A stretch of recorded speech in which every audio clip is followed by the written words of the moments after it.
এই পৃথিবীকে আমি এমন ভাবে বানিয়েছি, এই পৃথিবীকে আমি এমন ভাবে সাজিয়েছি যেটা অন্য কারোর দ্বারাই সম্ভব না।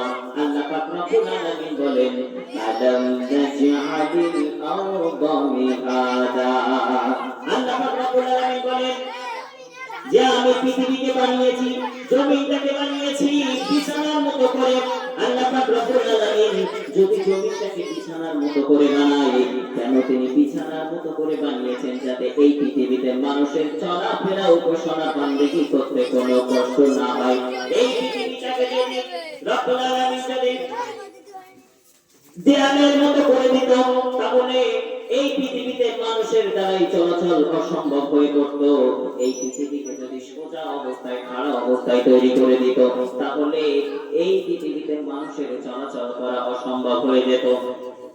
সামান্য একটু ভাবলেই বোঝা যায়, যখন আমরা পাহাড়ে উঠি, যখন আমরা পাহাড়ের চূড়ায় উঁচু জায়গায় উঠি, আমাদের উঠতে কতই না কষ্ট হয়। আর আল্লাহ পাক রব্বুল আলামিন এই পৃথিবীকে বিছানার মতো করে বানিয়ে দিয়েছেন যাতে আমাদের চলাফেরা করতে, বসবাস করতে কোনো কষ্ট না হয়। এরপরে আল্লাহ পাক রব্বুল আলামিন বলেন, ওয়াল জিবালা আওতাদা, আর আমি পাহাড়কে বানিয়েছি কিলক রূপে।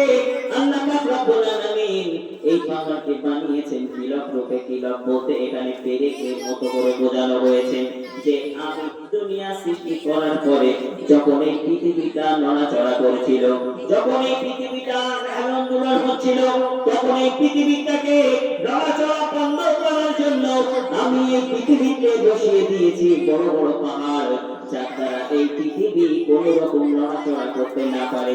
নড়াচড়া যদি এই পৃথিবী করত, তাহলে পৃথিবীর মানুষের বাসযোগ্য অসম্ভব হয়ে পড়ত। পৃথিবীর মধ্যে যখন ভূমিকম্প আসে, পৃথিবী যখন নড়ন দেয়, বড় বড় বিল্ডিং কারখানাগুলো পৃথিবীর জমিনে পড়ে ধুলোর মতো মিশিয়ে যায়, ধুলোর মতো মিশে যায়।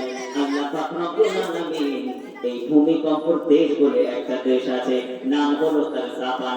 জাপানকে দেখা যায়, জাপানে যখন ভূমিকম্প আসে, বড় বড় বিল্ডিং কারখানাগুলো সব তছনছ হয়ে যায়, ধুলোর সঙ্গে মিশে যায়। এই বিল্ডিং কারখানাগুলো বাসযোগ্য হয় না। এবারে আল্লাহ পাক রব্বুল আলামিন তিনি বলছেন, ওয়া খালাকনাকুম আজওয়াজা, আর আমি মানুষকে সৃষ্টি করেছি জোড়ায় জোড়ায়। আল্লাহ পাক রব্বুল আলামিন মানুষকে